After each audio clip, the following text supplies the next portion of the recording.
All right, so we're back for another deep dive.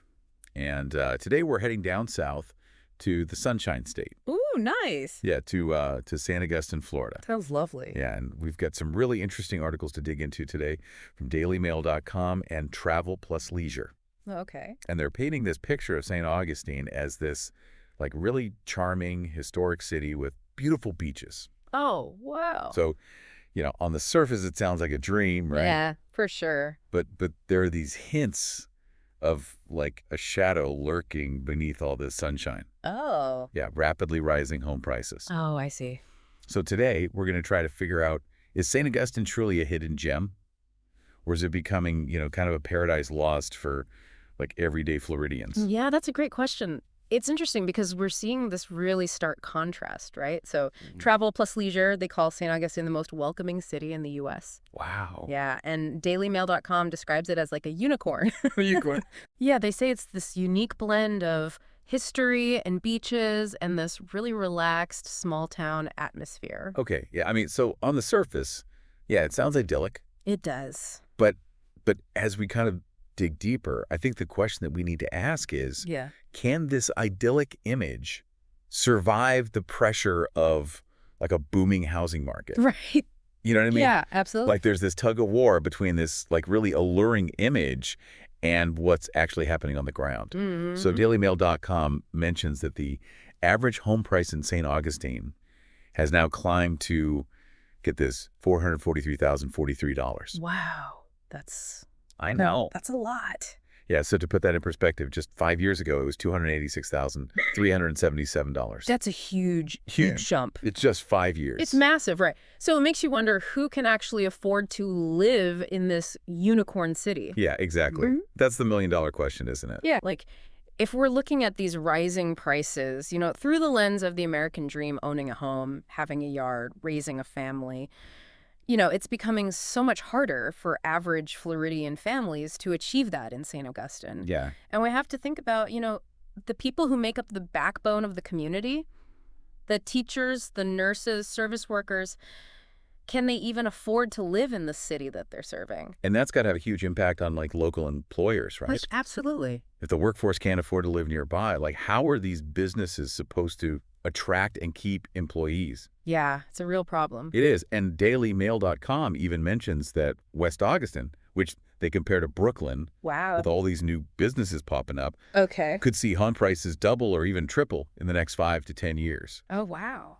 Which, I mean, that just sounds like a recipe for disaster for the local businesses that rely on, a workforce that lives in the area. Yeah, no, absolutely. This potential explosion in prices in West Augustine raises a lot of questions. Yeah. Like, who's really benefiting from this rapid growth? Right. Are longtime residents just going to be priced out of their own neighborhoods? That's a really valid concern. Yeah, and is the beginning of gentrification, Right. where the very fabric of the community is, like, at risk of being torn apart. You know what I keep thinking about is those service workers Yeah. who are already often the lowest paid, Mm-hmm.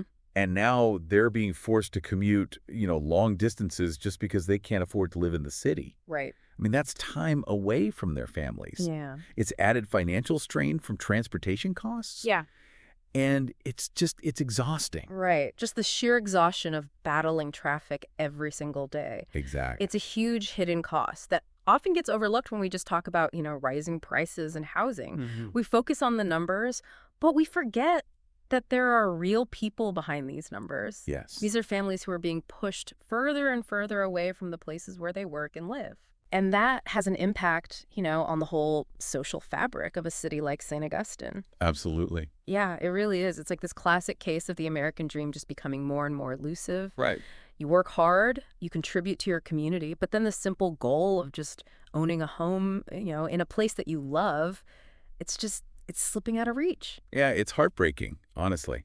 Yeah. Like, you have to wonder if St. Augustine continues down this path, what will it even look like in a few years? Will it still be that welcoming, vibrant city that, these articles describe? Or will it just become this kind of, like, hollow shell of what it once was, just populated by the people who can afford the, ever-increasing price tag? That's a great question, and it kind of brings us to this point that dailymail.com makes. They mention that home values in other parts of Florida are actually flatlining or even falling. Oh, really? Yeah, after that, like, surge that we saw last year. Yeah. And they kind of attribute this to a few factors, like increased home construction, insurance concerns, and then the cooling down of those, pandemic home buying hotspots. Right, right. So St. Augustine's kind of bucking the trend then. Yeah, it seems to be. But for how long, Yeah, Like, is this boom sustainable? Or are we looking at, like, a bubble that's about to burst? that's the big question. Yeah, and if it does burst, like, what happens to the people who have, poured their life savings into a home that they might not be able to afford anymore? It's a risky situation, for sure. And I think it just underscores the need for a more balanced approach to growth. Like St. Augustine's popularity, I mean, it's undeniable. Yeah. But if that popularity comes at the expense of the people who actually make it so special, then it's not really a victory, is it? No, it's not. Yeah. It's like this paradox. Hmm. We want St. Augustine to thrive, but not if it means pushing out the very people who give it its, charm and character. There has to be some way to find a middle ground, Yeah. Like, how can we balance economic growth with the needs of the community? That's the challenge, isn't it? And that's where things get really interesting, I think. If we can look beyond just the doom and gloom, there are actually some glimmers of hope. Okay, like a... Well, for example, some cities are trying out these affordable housing initiatives. Okay. They're using zoning regulations to encourage more diverse housing options, Mm-hmm. and they're investing in public transportation to ease the burden on commuters. That's great. Those sound like some positive steps in the right direction. They are, but they require, political will Right. and a willingness to prioritize the community's well-being over, short-term profit. Exactly, yeah. And that's where I think, like, informed citizens really have a role to play. 100%. People need to understand what's happening and why it matters, Yeah. and then make your voices heard. Absolutely. Like, demand accountability from elected officials. Yeah. Support organizations that are fighting for affordable housing, Mm-hmm.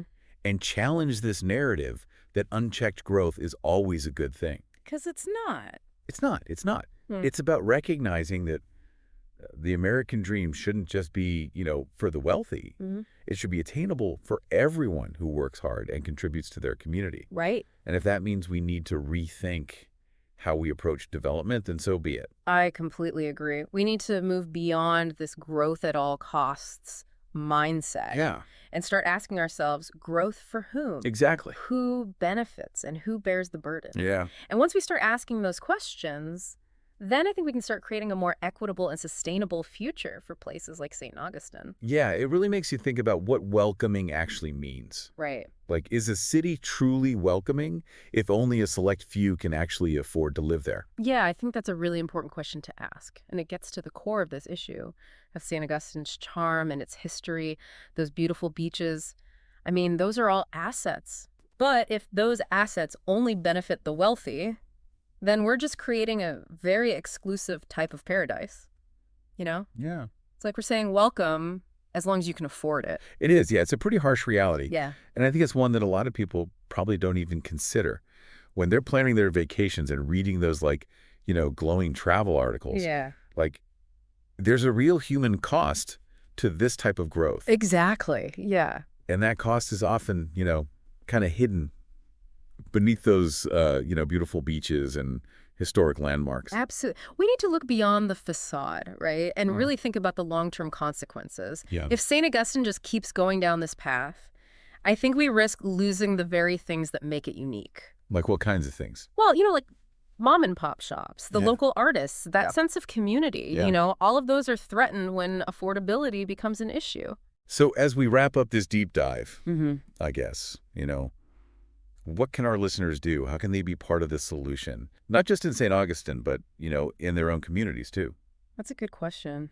Well, I think the first thing is just awareness, Mm-hmm. Talk about these issues with your friends, your family, your neighbors. Yeah. educate yourselves about the forces that are driving up these housing costs Right. and that are pushing people out of their And then communities. don't be afraid to get involved, right? Absolutely. Like attend city council meetings, Yeah. support organizations that are working to create more affordable housing, Mm. and just make your voice heard. Mm. Demand that your elected officials prioritize the needs of everyone, not just the interests of a few. Exactly. And, this isn't just about St. Augustine. Right. This is happening in towns and cities all across the country. Yeah, it is. And it's important to remember that the American dream shouldn't be a zero-sum game where one person's gain has to come at the expense of someone else's loss. Right. We need to find a way to balance economic growth with social responsibility I agree. and make sure that everyone has a real chance to thrive, regardless of their income level.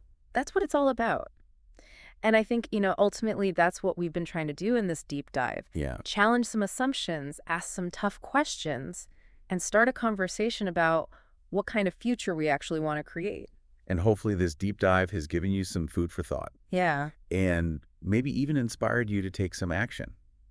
Because remember, change really does start with each one of us. It does. So thanks for joining us on this journey. Thanks, everyone.